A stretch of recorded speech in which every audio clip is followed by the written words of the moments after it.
Russ, you have the floor for the next 30 minutes. So Great. without further ado, Okay. I'll let you dive in and walk us through this brand Great. new Bakersfield development deal.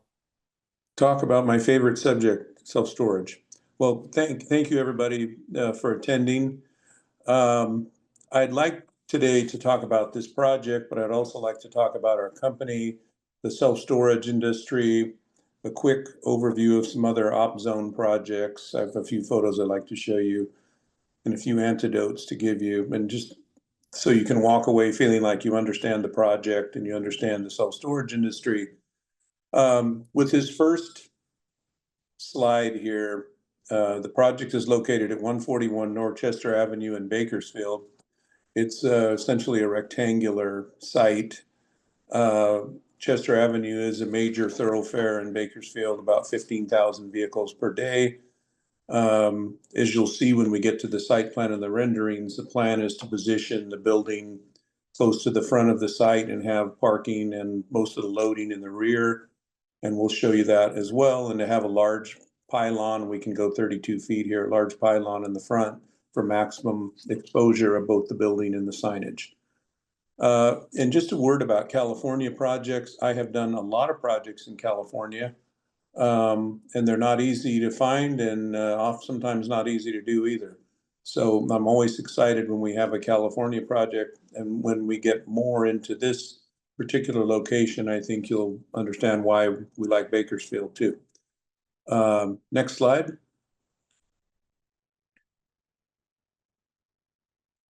Disclosure, standard disclosure, talk about not all projections can be realized and things are estimates and so on in terms of projections, but the good news is that a track record is one of achieving projections.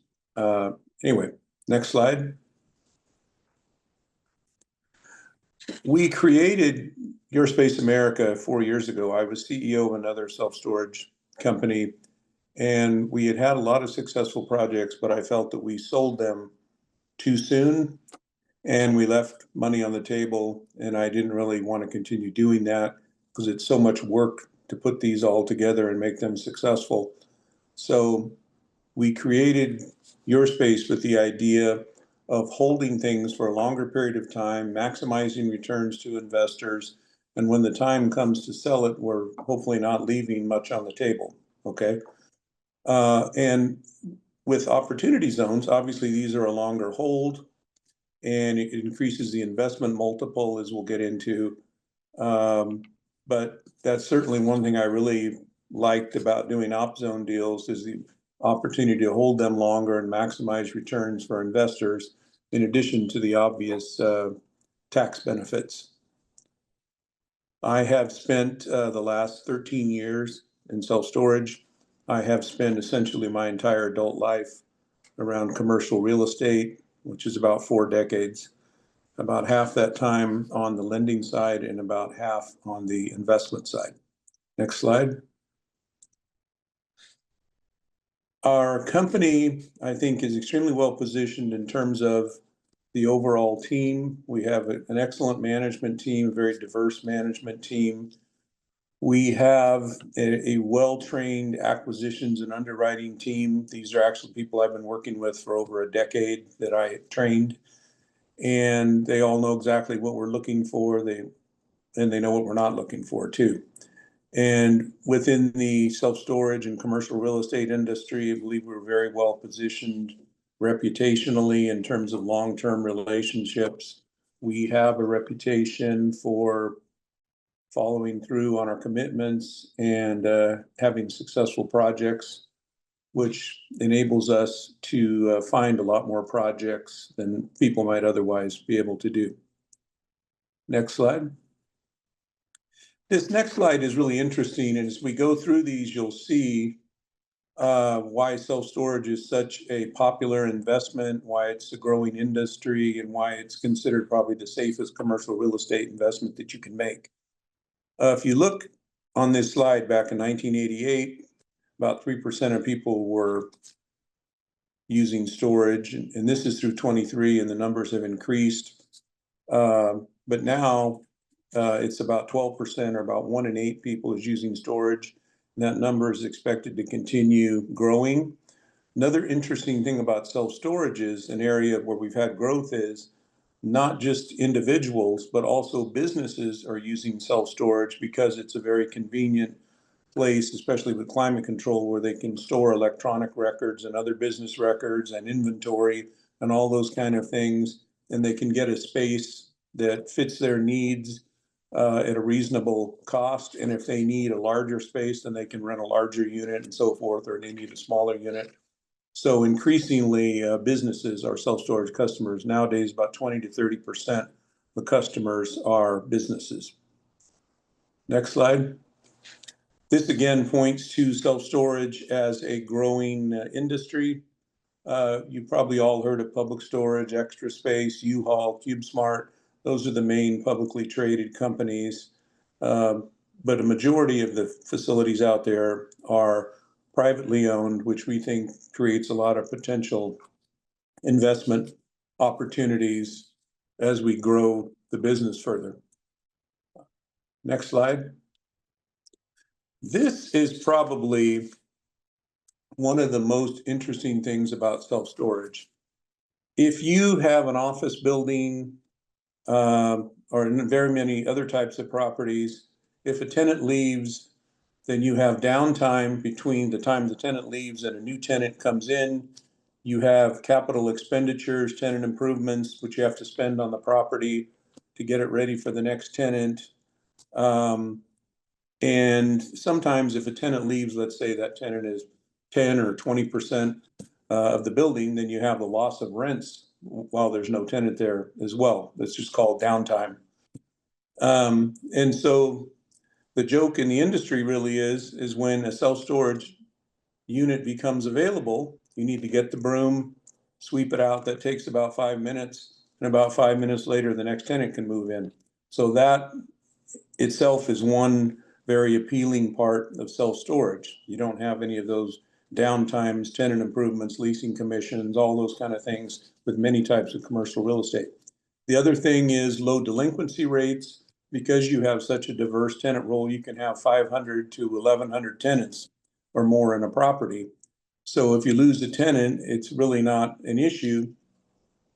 And if a tenant doesn't pay, they get their unit locked out. So there's an incentive there to make sure that people pay, and that gets over to the landlord-friendly legal framework. If people don't pay, their unit gets locked out. So more encouragement to pay your rent. So all of those things are factors that make self-storage a very simple and low-risk investment. Next slide. This next slide really points to the age range where we get most of our customers, and that's basically from the high 20s into about 70 years old.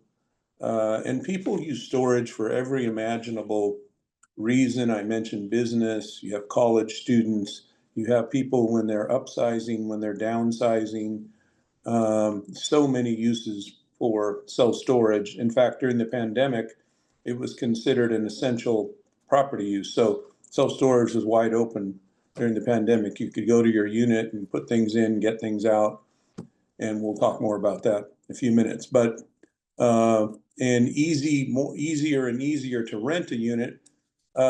Most of the time now you can go online, pick a unit that you want, and literally rent it online, and even make arrangements to get your lock and everything if you want to purchase one. And you can go to the facility, load items or remove items, whatever, and not necessarily even come in contact with anybody. So they call that touchless entry and so forth.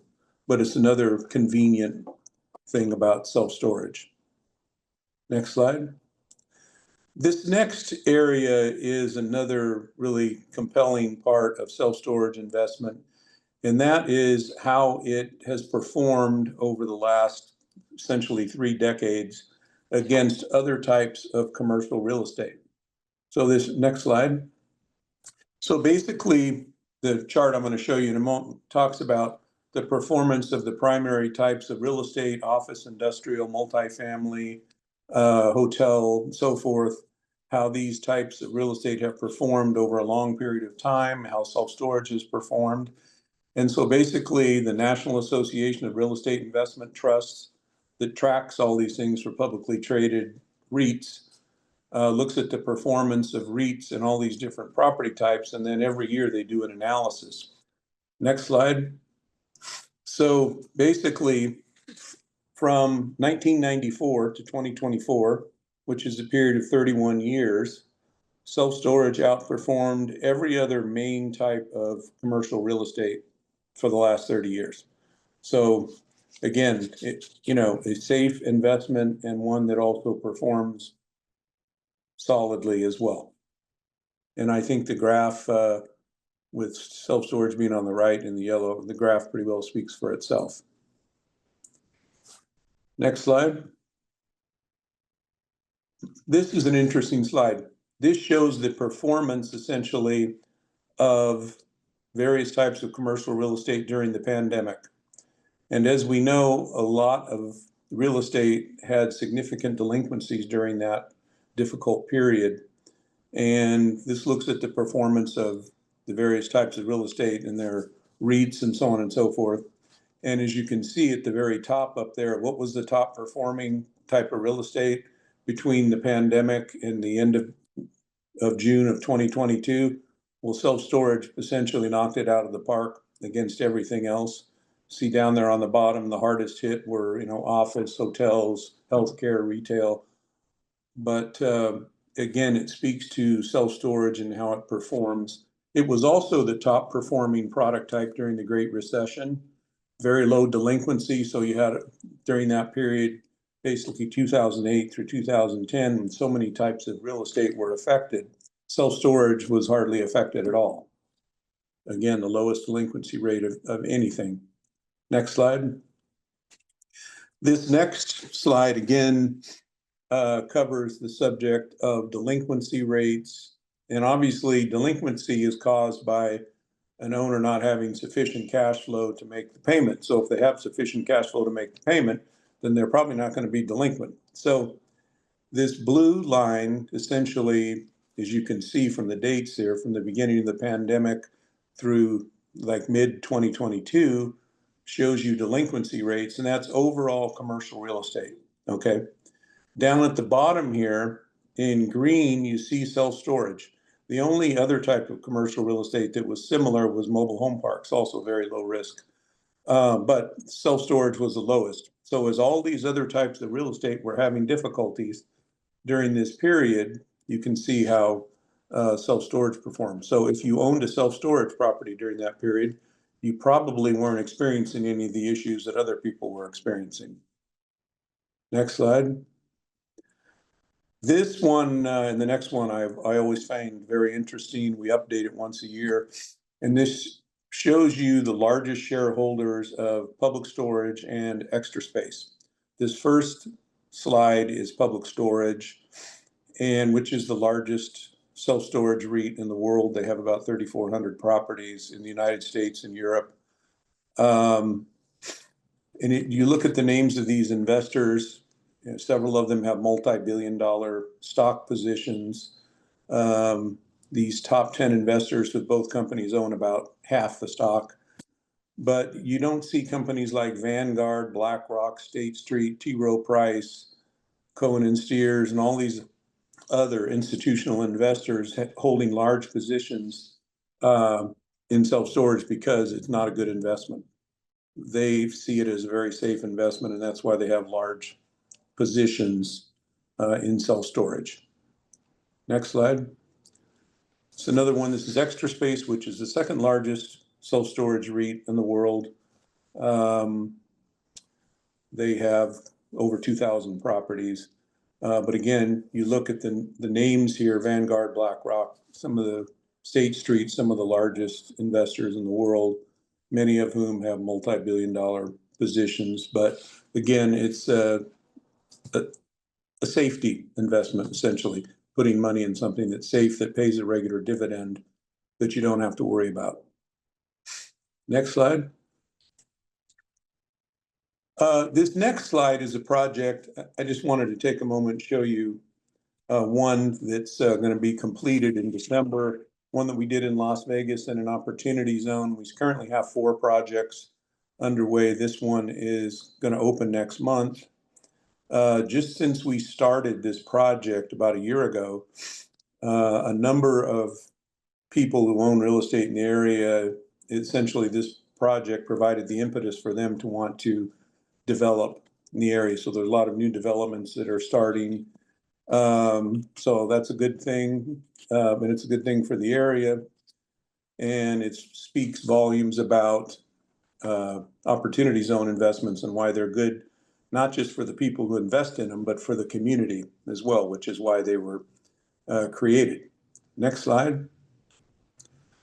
This is a picture of the property. As I say, it's nearly complete, opens next month. And by the way, if anybody wants to come to our grand opening in Las Vegas, if you need an excuse to come to Las Vegas for a day or so, please email me or give me a call on my cell phone, and we'll get you an invitation. You can come and have lunch with us on the 10th and check out the property and see what we've done there. Next slide. This next slide is the west side of the property. And you can see it's basically a 4-story building. And in the center there, you have faux doors. You notice the doors are orange. That's because we're going to have this property managed by Public Storage. And in a minute, I'm going to speak about the signage as well.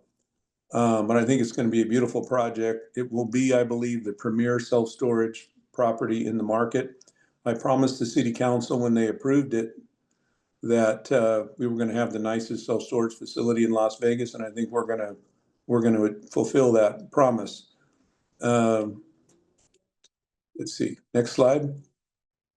This next slide is a view of the building from the rear. The center at the bottom is the loading area, but if you look out in the distance, you can see the Las Vegas Strip.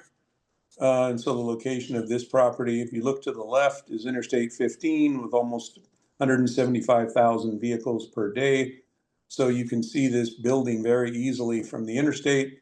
And we got permission to put an 80-foot sign here. So the site is like 30 feet above the interstate. So we're going to have another sign there. Sign's going to be 80 feet high. So it'll be like 110 feet above the interstate. And I tell people, not only will it be the nicest self-storage facility in Las Vegas, it will also be the most visible self-storage facility in Las Vegas. This project was supposed to be finished in February, and I have pushed to get it done this year for 2 reasons. Really, just because I wanted to get it finished and get it operating, but also because I wanted our investors to get the tax benefits that are available to them if it's completed in 2025. So this is going to give them a nice write-off for 2025. Next slide. This next slide is an east view of the facility. Again, the faux doors, as you can see, but really a beautiful facility, very well designed. And as you can see, as we go through some of these things, we believe it's important to, build a quality product, one that will stand the test of time, and one that 10 or 15 years from now, 10 years from now, if you go to sell it, it's still going to be a relatively new looking building and will be in good condition because we did everything right in the first place. So we have a quality building.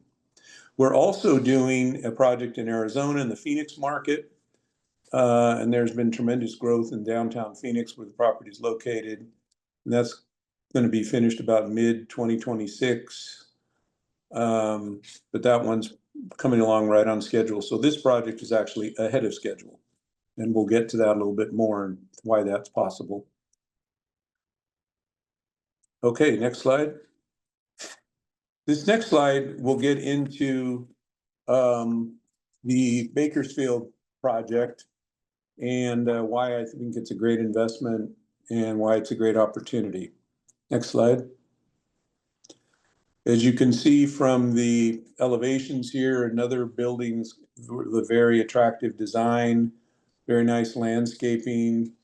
It will be, again, when it's completed, I believe, definitely the nicest self-storage facility in Bakersfield, which is the 9th largest city in California.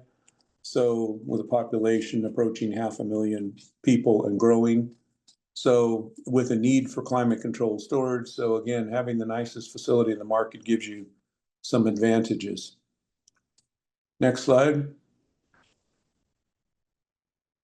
This is another group of elevations. You can see on the top one, we're going to have some drive up units where people can drive right up. And there'll be climate control, so the easy access for a lot of people. But again, if you look at the design, it's a very attractive design. An interesting fact about self-storage is about 2/3 of the people that make the decision to use self-storage are women.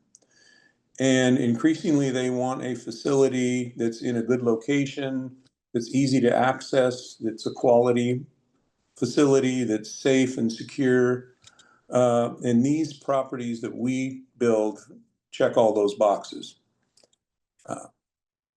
Next slide. This gets into essentially an overview of the property. Again, I gave you the address, 141 North Chester in Bakersfield. You know, people ask us, what do you look for when you pick a site for self-storage development? Well, we want obviously an area that is growing, that has a good growth story. We expect will continue growing, where there's also a strong economy, and where the population is solid and it's not oversupplied with self-storage. One of the interesting things about this market is that most of the properties here, the average age of the self-storage properties here is 39. And there's only 2 climate controlled facilities in the market in a 5-mile radius, which, you know, when you get older properties like that, and most of them are non-climate, I call that junk. So the competition is what I would call mostly junk. So that gives you another competitive advantage. Bakersfield, of course, is located in Central California in the San Joaquin Valley and has a very diverse, growing economy. The region produces, the Central California, San Joaquin Valley produces about 1/3 of all the fruit and vegetables in the United States. It is anticipated that the population of Central California, where Bakersfield is located, is going to grow by about 5 million people over the next 30 years. That's another thing we like to hear. 3-mile population is about nearly 92,000 people, and the 5 miles about 231,000 people. We're going to build a building. It's about 108,828 square feet with about 80,702 square feet of net rentable area and a little over 800 units. It will be a Generation 5 self-storage facility with solid security, institutional quality property, climate control, state-of-the-art security system, coded electronic access for customers, as I mentioned, touchless entry system. So again, this Bakersfield, about 420,000 people and growing. And there's been good solid growth in the last few years, which is projected to continue. Next slide. Again, the city has a diverse economy that many of you have heard about Bakersfield, you know, and oil, and that's expected to grow substantially. But the economy, as I mentioned, also has a strong agricultural base to it too. It is also has a strong shipping factor, industrial factor in that, given the location right on Highway 99 in Central California. It is a convenient place for people to ship things north and south.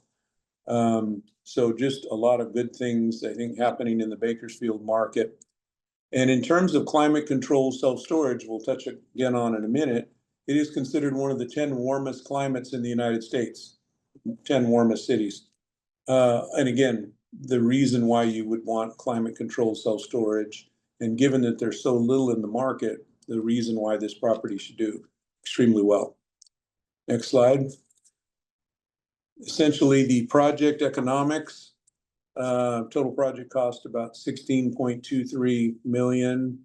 We're looking for about 5.68 million in equity. We're planning about a 10.55 million construction loan.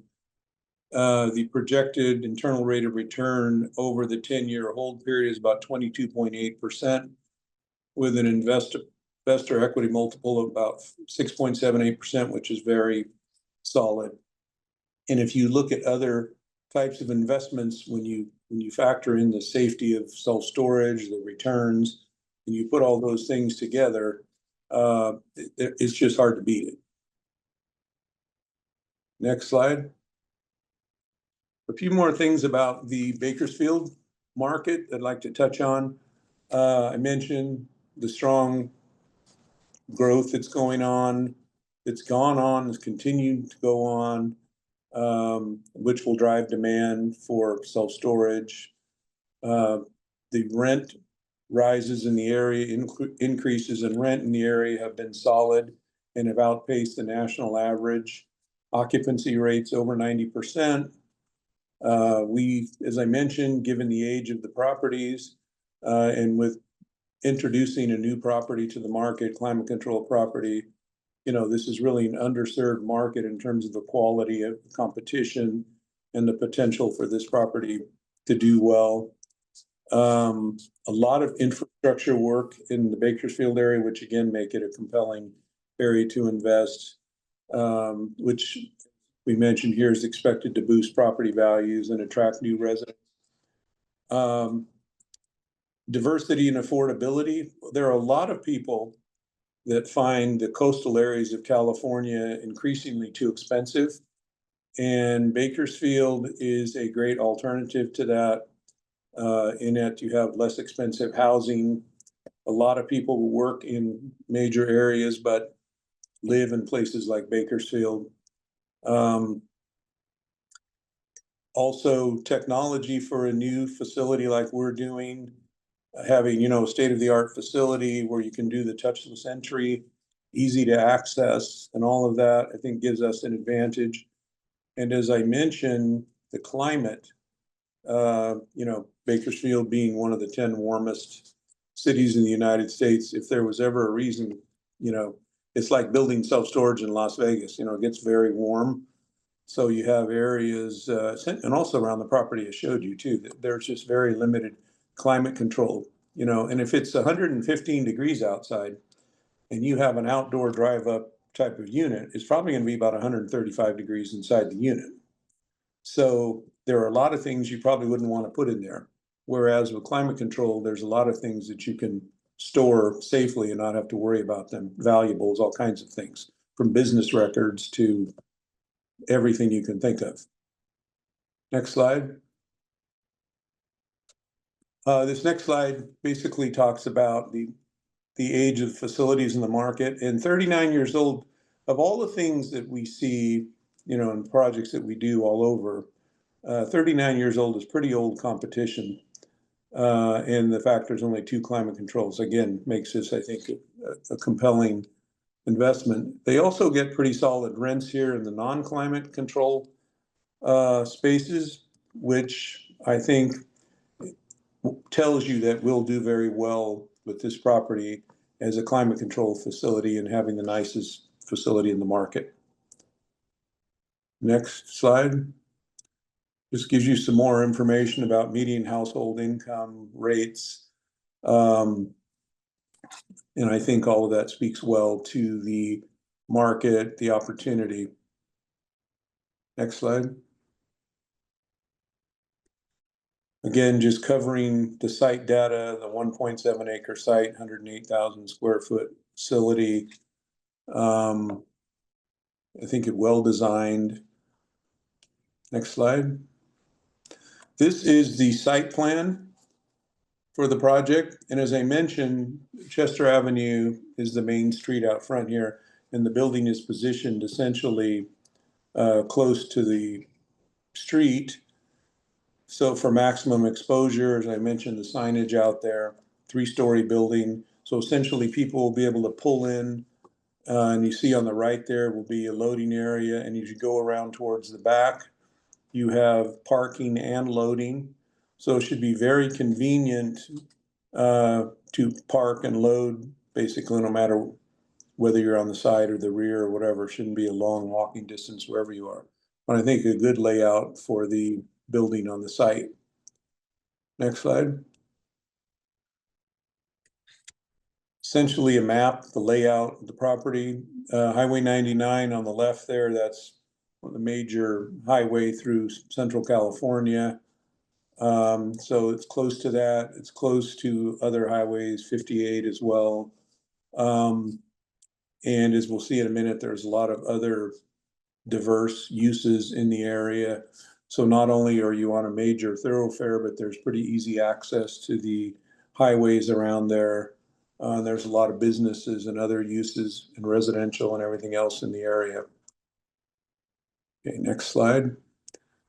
This is a good example of what I was just mentioning. There's our site in red. And you see all these other uses, everything from McDonald's to 7-Eleven to the Kern County Museum, Chamber of Commerce, schools, just about everything you can think of in terms of uses, banks.